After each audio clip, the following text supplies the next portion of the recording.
Hai semuanya, di video ini kita akan belajar bagaimana membuat dynamic routing di React.js dengan React Router DOM. Dynamic routing ini biasanya digunakan untuk menampilkan data detail dari sebuah data. Misalnya, ketika kita punya sebuah list, misalkan list of users, lalu ketika kita klik salah satu datanya, maka kita akan di-redirect ke halaman detailnya. Dan di sana kita bisa melihat detail daripada datanya. Nah, nanti kurang lebih seperti itu ide yang nanti bakalan kita buat. Di video sebelumnya kita sudah belajar setup React router DOM-nya di aplikasi React kita, dan kita juga sudah setup di sana kita mempunyai dua routing, di mana routing yang pertama adalah home dan yang kedua adalah detail. Nanti di home ini kita bakalan nampilin list of user-nya, kita bakalan pitch KPI, lalu ketika kita klik, untuk detailnya nanti kita bisa lihat detail daripada data yang kita klik dari page home-nya.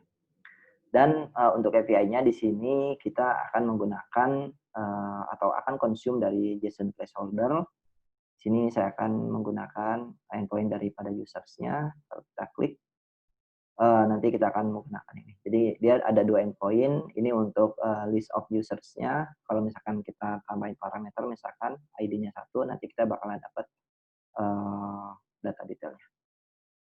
Oke, project dan juga endpoint yang kita butuhkan sudah kita siapkan. Sekarang kita akan masuk ke bagian demonya. Hal yang pertama yang perlu kita rubah adalah kita akan merubah sistem routing yang sudah kita setup sebelumnya. Jadi untuk membuat dynamic routing sebelumnya di halaman detail ini kita cuma atau menuliskan detail aja, nanti kita bakalan tambahkan untuk variabelnya atau parameternya. Misalnya di sini kita kasih nama variabelnya user ID.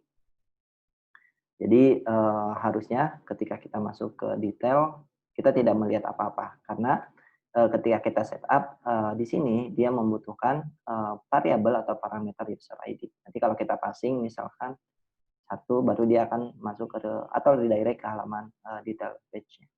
Nah, nanti kurang lebih seperti itu. Kita akan masuk ke bagian home-nya dulu. Di bagian home-nya ini kita bakalan nge-patch ke API.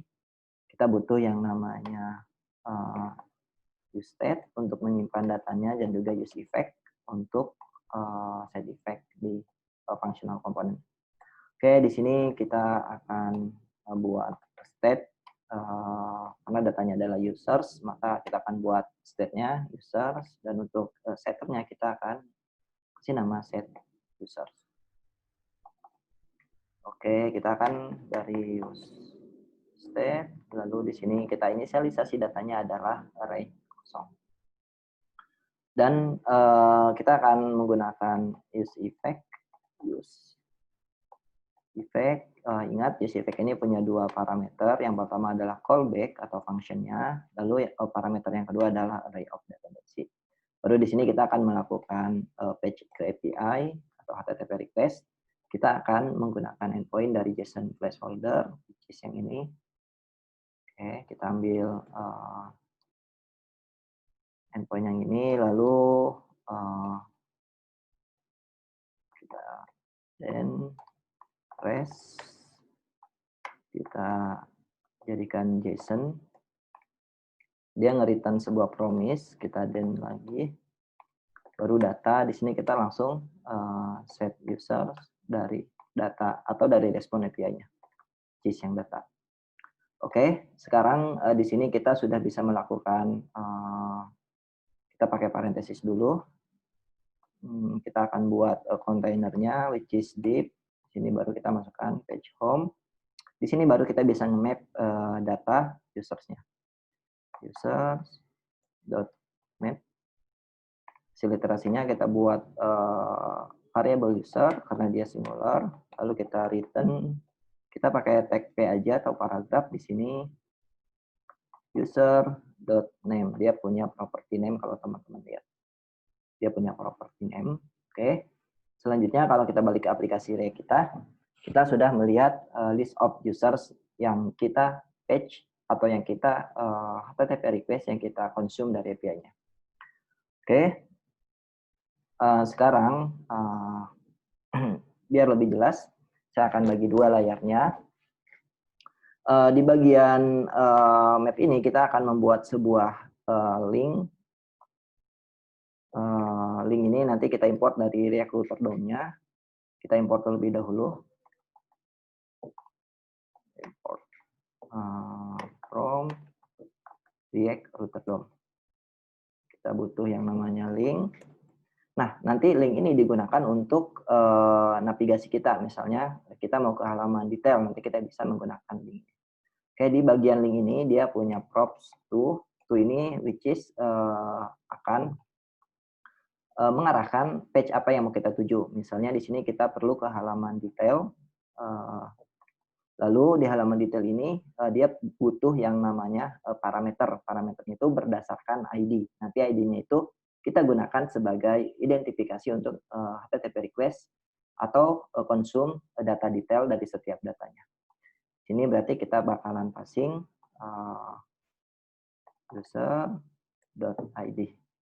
Oke, jadi teman-teman jangan lupa ketika teman-teman mau ngegabungin antara string dan juga variabel, teman-teman bisa menggunakan backtick. Lalu untuk variabelnya teman-teman bisa bungkus dari dalam dollar, lalu di sini pakai curly bracket. Oke, di sini linknya kita kasih nama misalkan detail. Harusnya kita sudah bisa melihat. Nah, ini detail. Mungkin biar lebih rapi, saya pakai dash. Nah, harusnya ketika kita klik detail, kita akan masuk ke halaman detail. Nah, kalau teman-teman notice di sini, detail /1. Kita balik lagi ke bagian home. Oke, detail /2. Nah, sekarang kita sudah membuat dynamic routing di aplikasi React kita. Jadi teman-teman tinggal passing URL-nya di routing yang mau kita tuju. Oke, tadi caranya seperti apa? Nah, caranya kita harus setup-nya seperti ini. Jadi tadi ada perubahan di setup dari video sebelumnya. Kalau video sebelumnya kita cuma setup /detail. Nah, lalu kita akan tambahkan di sini variabelnya atau parameternya. Ini terserah teman-teman variabelnya, tapi usahakan nama variabelnya harus sesuai dengan konteksnya. Di sini karena dia users, maka saya kasih nama variabelnya adalah users ID. Karena nanti yang bakalan kita lempar adalah ID daripada user. Oke, setelah kita setup routingannya seperti ini, di bagian home ketika kita mau menuju ke halaman detail, nah kita tidak cukup menuliskan detail aja, tapi kita juga harus passing parameternya. Nah, cukup seperti itu. Sekarang kita bisa menggunakan atau setup di bagian detailnya ini, kita akan bisa mengambil data yang ada di URL-nya ini menggunakan React Router DOM. Oke, untuk bagian home cukup seperti ini, dan di home kita juga sudah berhasil redirect ke halaman detail atau page detail. Oke, kita akan masuk ke bagian page detailnya. Sekarang, biar multi-line, kita pakai parenthesis, kita bikin kontainernya di sini biar tidak terlalu besar, saya pakai H2 aja mungkin. Oke, home, kita masuk ke bagian detail. Nah, sini ada page detail. Nah, sekarang kita bakalan melakukan HTTP request ke API, which is yang misalnya di sini kalau saya kasih parameternya adalah, user /1, maka kita bakalan dapat data detailnya. Nah, nanti gimana caranya kita mengambil data yang ada di URL ini. Ini kan datanya sudah dinamis sesuai dengan data yang kita klik dari list of users-nya. Oke, sekarang kalau 5, kita berarti akan mengambil data yang punya ID 5. Nah, di sini kita bisa menggunakan, kita akan pakai yang namanya hooks. Di sini kita akan import dari React Router DOM-nya. Ada yang namanya use param. Oke, use param ini sebuah function, dia akan mereturn apa? Kita bakalan cek dulu. Params, use params, kita invoke. Oke, kita akan konsol dan kita lihat params ini punya apa aja. Kita kasih note sini misalkan param. Oke, kalau teman-teman lihat di bagian konsol, kita akan masuk ke bagian konsolnya. Nah, kalau teman-teman lihat, use param ini dia sebuah function yang mengembalikan objek. Nah, kalau kita lihat objeknya ini apa? Objeknya dia punya key users ID atau user ID yang value-nya adalah 5. Ini dari mana? Value-nya ini adalah dari sini, dari URL-nya, sedangkan key-nya ini adalah dari routing yang sudah kita definisikan di sini. Jadi kalau misalnya saya parameternya saya rubah namanya jadi ID, harusnya dia juga akan berubah jadi ID. Nah, kalau teman-teman lihat di sini key-nya sekarang jadi ID dan untuk value-nya dia tetap 5 karena dia bakalan ngambil dari URL-nya. Saya akan balikan lagi jadi user ID atau user ID. Sekarang teman-teman lihat key-nya jadi user ID. Oke, sekarang kita masuk ke bagian detailnya. Nah, di sini berarti kita sudah punya datanya. Untuk lebih jelas, atau kita distract aja untuk menghemat, biar tidak mengulang-ulang param.users_id, misalkan kita bisa distract seperti ini, user ID. Oke. Konsolnya sekarang kita hapus. Di sini kita bisa atau perlu state lagi, use state, lalu ada juga use effect. Oke, use state ini kita gunakan untuk menyimpan hasil respon dari API-nya.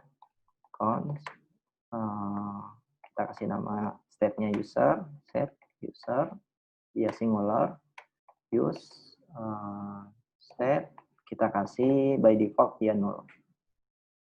Oke, lalu kita akan menginvoke use effect-nya. Use effect kita invoke, dan ingat dia punya dua parameter, which is yang pertama adalah function atau callback-nya, dan yang kedua adalah array of dependency.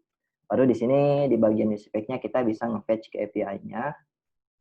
Untuk endpoint-nya saya tidak hafal, saya akan copy aja. Kita akan menggunakan backtick lagi. Oke, untuk ID-nya kita bisa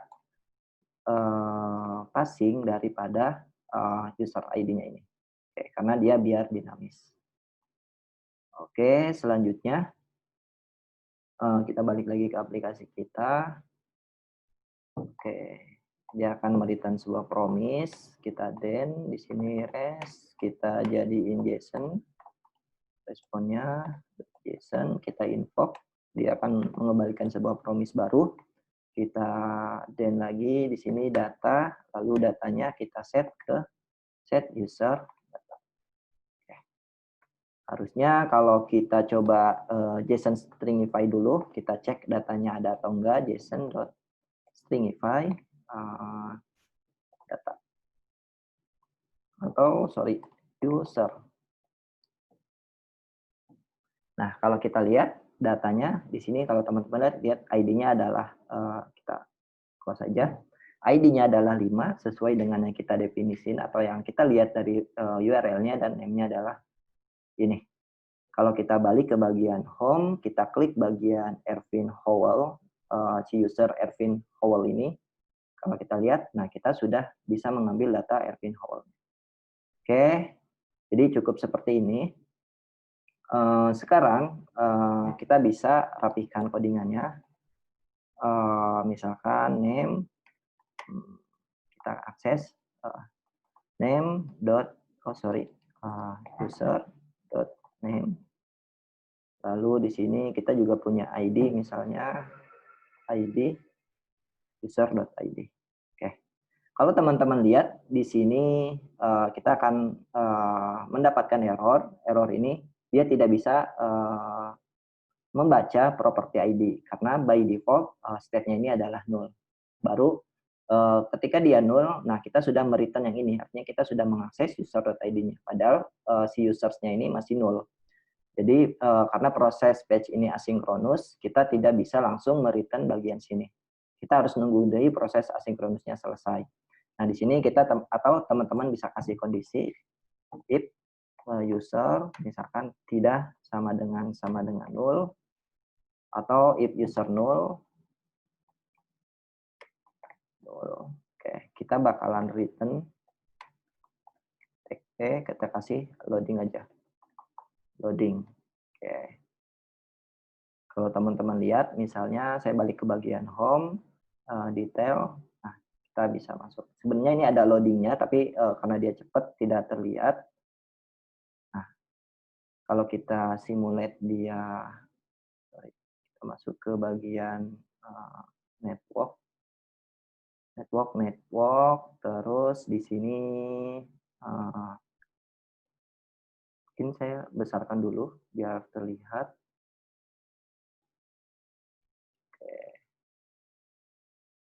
Nah, online-nya kita ganti jadi slow 3G. Kalau kita lihat sekarang,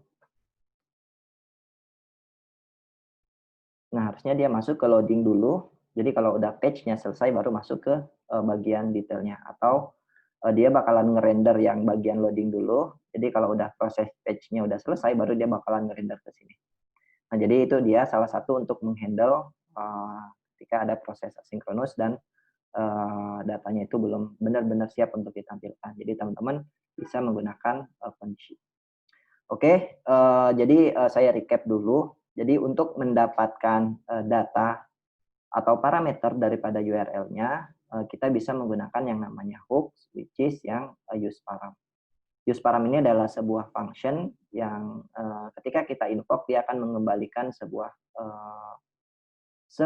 objek, di mana objek ini berisi key sesuai dengan yang sudah kita definisikan ketika kita membuat atau menginisialisasi routingan di aplikasi kita. Jadi kalau misalkan teman-teman parameternya adalah user ID, maka di sini dia akan mengembalikan objek dengan key user ID. Jadi kalau misalkan ada banyak, ada user ID misalnya di sini, terus ada username misalnya. Ya, nanti di sini ketika di halaman detail dia juga akan mengembalikan ada user ID, ada juga username. Gitu. Username. Nah, jadi ini tinggal disesuaikan aja dengan kebutuhan teman-teman. Jadi kalau misalkan teman-teman butuh, parameternya banyak, oke kita tinggal passing aja di bagian routingannya. Kita definisiin di bagian routingannya. Nanti ketika kita redirect dari halaman, misalkan halaman home, nah teman-teman jangan lupa ketika teman-teman mau menuju ke halaman detail yang punya beberapa parameter, teman-teman tinggal passing parameternya sesuai dengan kebutuhan. Lalu untuk mengakses parameternya tersebut, teman-teman bisa menggunakan useParam di functional component. Ini yang namanya hooks ya. Hooks ini hanya bisa di functional component. Nanti dia sebuah function akan mengembalikan sebuah objek berisi key yang sudah kita definisiin di routing. Nah, jadi itu dia untuk membuat sebuah dynamic routing di React.js menggunakan React Router DOM.